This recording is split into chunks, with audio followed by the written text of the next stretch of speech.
आज ये जो मेरे से पैसे वसूले गए, आज मैं काफ़ी दिनों से इनके पीछे घूम रहा हूँ, कई मैं इनको पैसे मैं और गौशाला का जो नाम बताना चाहता हूँ, जिसको इन्होंने आला अधिकारियों ने साहब जिनको आली अधिकारी हाजी खा बालोज करके कोलू का तला उनको 1.5 करोड़ का उन्होंने पेमेंट दिया है। उस पेमेंट में 8 से 10 लाख रुपए इन्होंने खा के, जिनके अंदर पशु 100 नहीं, उनको आप नंदी की दे रहे हो। मेरे साथ में 2-3-4 गौशालाएं थी, एक कलेक्टर की है, एक मन करके 2-3 गौशाला थे, उनको पेमेंट भी हो गया और मेरी एक गौशाला को इन्होंने रोक के रखा। जब मैं किसी के पास जाता हूँ तो मेरे से जवाब नहीं देते, पैसे ले लिए, और भी जब मैं जाता हूँ तो मेरे से पैसे की बड़ी बड़ी डिमांडें करते परसेंटेज। मैं पिछले 8-7 महीने से लेकर आज तक मैं इसमें चक्कर निकाल रहा हूँ।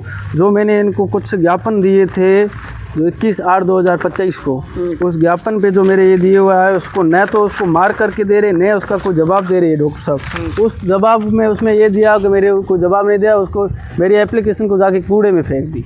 उसके बाद में जो मेरे साथ जो गौशाला का हुई थी जांचें, जिनको पेमेंट के पात्र माना गया और मेरी गौशाला को पात्र से रखा गया। और आज भी अगर जब मैं किसी के पास जाता हूं तो मेरे से जवाब नहीं देते, पैसे ले लिए, और भी जब मैं जाता हूं तो मेरे से पैसे की बड़ी बड़ी डिमांडें करते हैं, परसेंटेज भी कि उतने परसेंट हमारा का हमें पहुंचना चाहिए। जिस डॉक्टर के पास जा रहा हूं वो मेरे को कोई जवाब नहीं दे रहा। मैं पिछले 3 महीने से यहाँ घूम रहा हूँ इस हॉस्पिटल के आगे। उमेश जी के पास जाऊँ तो उमेश जी कोई जवाब ही नहीं देते और बोलते हैं ऊपर से ये हो गया, आला अधिकारी वो आदेश दे रहे, वो दे रहे। और उसके बावजूद मेरे साथ में 2-3-4 गौशालाएँ थी, एक कलेक्टर की है, एक मन करके 2-3 गौशाला थे, उनको पेमेंट भी हो गया और मेरी एक गौशाला को इन्होंने रोक के रखा। जैसे मैं इनकी हॉस्पिटल में पीछे चक्कर निकालता हूँ तो ये आगे से आगे मेरे को डेट पे डेट देते कि आज ऐसे हो गया और उसका अधिकारी का अभी तक जवाब नहीं आया और वो नहीं आया।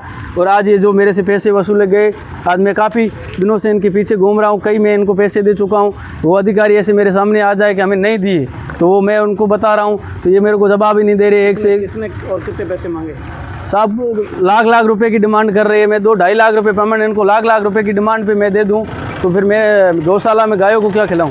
अभी भी मेरी गाय है तो आप देख सकते हो मेरी 2 जांचें हो रखी है उनमें, और जांचों के बावजूद भी हमें वो जैसे पेमेंट की प्रवृत्तियों में आते हुए मेरी आईडी, और मेन काम ये हुआ कि इन्होंने मेरी एसएसओ बंद करके रखी है। एसएसओ बंद करके मेरी गौशाला को तो वंचित करवाना चाहते हैं, ब्लैक लिस्टेड करने के चक्कर में इनका यही है। क्या कारण है? तो कारण भी नहीं बता रहे। जितनी बार मैं आ रहा हूँ मेरे को लिखित में कारण दे रहे नहीं है, जवाब दे रहे हैं, मेरी एप्लीकेशन को मार्क करके नहीं दे रहे हैं। इसका कारण क्या हुआ? किसकी तानाशाही मानते हो? मैं यहाँ जो अधिकारी, आला अधिकारी जो अंदर बैठे हैं सीटों पे, उनकी तानाशाही, अपनी मन मर्जी से जो होना है वो अपना काम ही होना, बाकी किसी का नहीं होगा। ठीक है, और भी गौशाला ऐसे और भी है। एक मैं और गौशाला का जो नाम बताना चाहता हूँ, जिसको इन्होंने आला अधिकारियों ने साहब जिनको आली अधिकारी हाजी खा बालोज करके कोलू का तला उनको 1.5 करोड़ का उन्होंने पेमेंट दिया है। उस पेमेंट में 8 से 10 लाख रुपए इन्होंने खा के, जिनके अंदर पशु 100 नहीं, उनको आप नंदी की दे रहे हो, नंदी दे रहे हो, और जो वाकायदा चलने वाले गौशाला उनको आप वंचित कर रहे हो। ये मैं देख के आया। जैसे हिंगलाज गौशाला उसको किया, जैसे महंत प्रतापपुरी स्वामी जी की डाणी उसकी गौशाला कम किया। आज भी उनको जाके पूछो, वो वाकायदा कहने के लिए हमसे पैसे की डिमांड कर रहे हैं।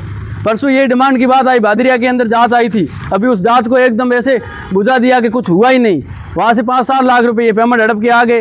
पेमेंट खाओ, पैसा फेंको, तमाशा देखो, तो हम पशुपालन वाले क्या करेंगे? और यहाँ आते हैं तो हमें कोई जवाब नहीं मिलता। आप अंदर आके कभी भी चेक करो, उनकी मौज मस्तियाँ लगी हुई है। ये कौन सा तरीका है भाई?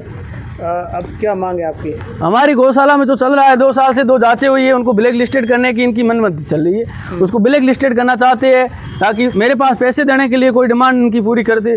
जो देने थे मैंने दे चुका हूँ, कई अधिकारियों को मैं पैसे भी दे चुका हूँ। इसको नाम है कुछ नाम भी है उनकी ठीक है, उनकी मेरे पास भी रिपोर्टें भी पड़ी है, जिसमें देखो फ़ोन पे की कहोगे, किस चीज़ की कहोगी, वो मैं लेके घूम रहा हूँ कई दिनों से। मैं उच्च न्यायालय सुमित सर, हाँ, किसको दिए? ये पैसे दिए हुए जो यहाँ अधिकारी तीसरे हाथ से दिलवा रहे हैं, पैसे खुद नहीं ले रहे, तीसरे हाथ से हमें पैसे दिलवा रहे। और उसके बाद भी ये लोग काम नहीं कर रहे, पैसे खा के भी काम नहीं कर रहे। ठीक है, कई ऐसे मेरे गांव की समस्या को लेके ये गांव के लोग हैं, इनको भी पता है, इनसे भी पूछा जाए कि आपके गांव में गौशाला चल रही है नहीं चल रही है। आला अधिकारियों के जैसे रेलवे की कोई एक्सीडेंट की गाय वो आती है, कोई किधर से किधर हम ला के वो छोड़ते हैं तो उसकी सेवा कर रहे, उसके बावजूद भी हमारी गौशाला को अनुदान से कैसे वंचित किया गया, उसका मैं जवाब मांग रहा हूँ, ये जवाब नहीं दे रहे। पिछले 3 महीने से मैं यहाँ भटक रहा हूँ। और जो आज क्या मांग है, जो पशु चिकित्सालय आप आए हो? मांग जो यहीं रखी गई है, यही मांग है। जो हमारे गांव में गौशाला है वो सुचारू रूप से चल रही है, जो भी है सही ढंग से चल रहा है। जो भी इनकी मांग है वो एकदम सही रखी गई है, जो भी हो रहा है वो सही तरीके से कार्य हो। जो भी काम हो रहा है, काम वो सब पैसे से हो रहा है। जो भी कार्य हो सही से हो रहा है, देख के काम करो। और जो हमारे गांव में गौशाला बनाई गई है वो एकदम सही बनाई गई है, अभी भी कार्य है सुचारू रूप से चालू है।